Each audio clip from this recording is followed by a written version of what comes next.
السلام علیکم ورحمۃ اللہ وبرکاتہ۔ وضو کی بات چل رہی تھی، تو وضو کی پہلی ویڈیو میں ہم نے آپ کو وضو کا طریقہ کار جو تھا وہ سارا بتا دیا تھا، اور اب اس میں وضو میں جو ذکر کی گئی چیزیں ان کے متعلق آپ کو تھوڑا سا بتاتے چلیں۔ وہ یہ کہ وضو میں جو چیزیں واجبات ہیں کچھ چیزیں، اور کچھ مستحبات کے ساتھ تعلق ہے۔ مستحبات انہیں کہتے ہیں کہ اگر وہ آپ انجام نہ بھی دیں، ٹھیک ہے، تو آپ کا وضو درست ہے۔ مثال کے طور پہ آپ کے پاس پانی کم ہے، مثال کے طور پہ آپ کے پاس جو ہے وہ وقت کم ہے، آپ واجب سلسلہ کرنا چاہتے ہیں، تو ان چیزوں کا خیال آپ کر سکتے ہیں، اور مستحبات کو چھوڑا جا سکتا ہے۔ مثال کے طور پر یہ پہلے ہاتھوں کو جو دھونا ہے یہ مستحب ہے، ٹھیک ہے، اور اس کے بعد جو ہے ہم نے چہرہ دھونا ہے، چہرے کا دھونا واجب ہے۔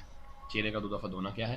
ایک دفعہ دھونا واجب ہے، اور دوسری دفعہ دھونا جو ہے وہ مستحب ہے۔ اگر تیسری دفعہ آپ نیت کرنے کے بعد پانی ڈالیں گے تو وہ حرام ہو جائے گا، لیکن اسے وضو باطل نہیں ہوگا، لیکن وہ فعل حرام تعبیر ہوگا۔ اس کے علاوہ آپ نے ہاتھ دھونے ہیں، ہاتھوں کا دھونا بھی واجب ہے، ٹھیک ہے، اور سر اور پاؤں کا مسح بھی واجب ہے۔ یہ جو اس چلو میں پانی لینا، اس میں ڈالنا، اور اس چلو میں لینا اور اس میں ڈالنا، یہ جو افعال ہیں یہ مستحب ہیں۔ خاتون جب وضو کرے گی، پہلی دفعہ جب اس نے اس چلو میں لے کر اس چلو میں پانی ڈالنا ہے اور یہاں پھینکنا ہے، خاتون اندر والے حصے میں ڈالے گی پانی، اور مرد باہر والے بیان ہے۔ اس طرح بھی یہ سلسلہ ایسے ہی رہے گا۔ یہ ان اطراف کا تبدیل کرنا بھی یہ بھی مستحب ہے، واجب نہیں ہے۔ مکمل پانی ڈالنا جو ہے وہ در حقیقت واجب ہے دونوں طرفوں پہ۔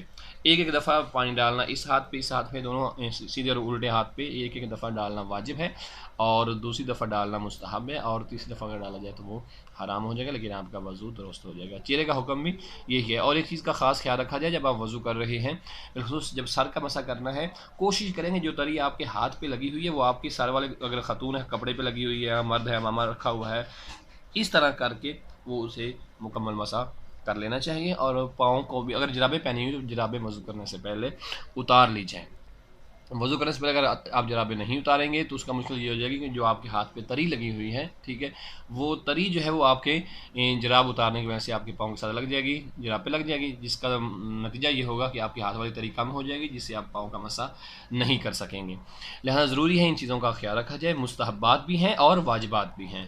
واجبات کا ادا کرنا ہر حال میں ضروری اور لازم اور واجب ہے، ٹھیک ہے، اور مستحبات اگر ہم ادا نہ بھی کر سکیں، اگر وقت نہیں ہے، پانی نہیں ہے، کچھ اور مسائل ہیں، تو مستحبات کو ترک کیا جا سکتا ہے۔ نہج البلاغہ میں سرکار مولا متقیان حضرت علی بن ابی طالب علیہ السلام فرماتے ہیں، مفہوم روایہ وہ یہ ہے، مولا فرماتے ہیں وہ مستحبات کہ جو وہ نوافل جو واجبات کے ترک کرنے کا سبب بنے، تو ایسے مستحبات کو چھوڑ دیا جائے۔ مولانا تعبیر فتنہ سے اسے تعبیر کیا ہے۔ والسلام علیکم ورحمۃ اللہ۔